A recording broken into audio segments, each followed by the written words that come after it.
lambemu disangka simbar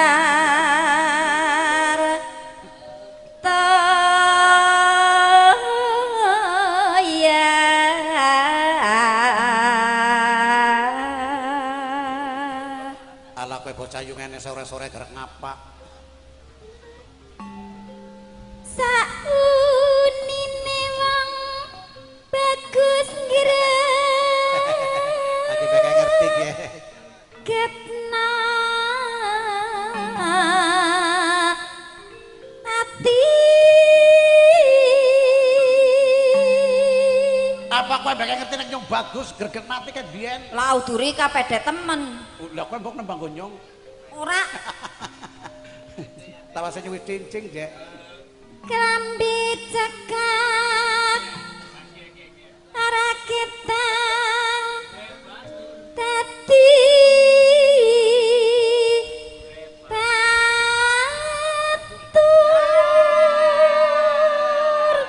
ya aja wuru batur deblon anyar ya bluk ya anyar ya bature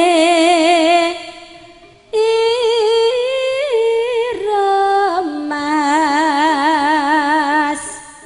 Rara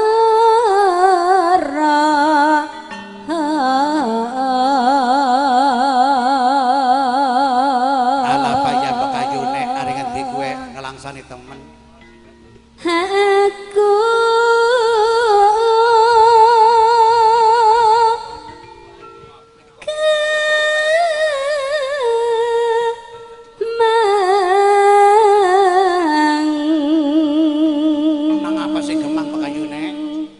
di pojok loro yair iyalah aku kemang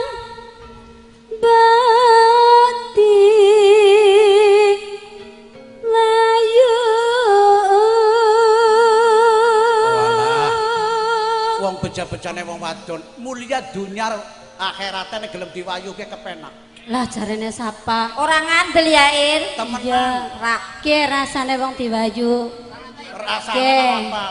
awan dipadakna rupane padakna rupane karo bengi dipadakna rasane ya dipadakna yang ragi karo kaya kepen main karo kowe main karo kaya Allah kuwi Rika ora mung karepe sing main bae temenan mulane gelem diwayuke kepenak uripe sing penting dicukupi wong wadon butuh apa apa butuh? Nah, mulane kalung harus ditukokna ya wis. Lambe ora bodho.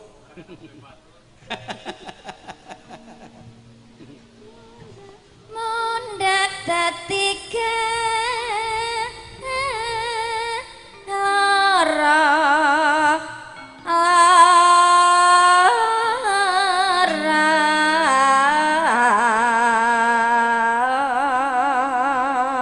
asal ikhlas ora larak ngandel bae syaratnya ikhlas jare sapa terima dadi randa cuk indil-indil selawase catet ya catet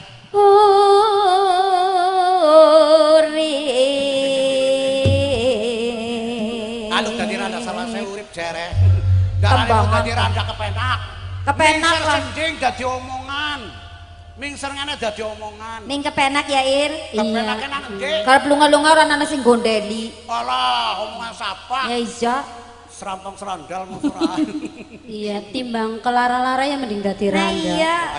ya iya ya wis ngono lah sekarepmu awus gimana Mas gendinge pun ricik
Sampun Bakange sing ngersaken risik-risik menika minggahipun Sekar Gadung Banyumasan nggih. Aduh alhamdulillah komplit banget. Campur sari setya laras pinipun Pak Wahono saking Tanjung Sari Petanahan. Sonten menika lenggerane wonten dangdute wonten campur sari wonten gari rock saing sing kine sing urungan apa.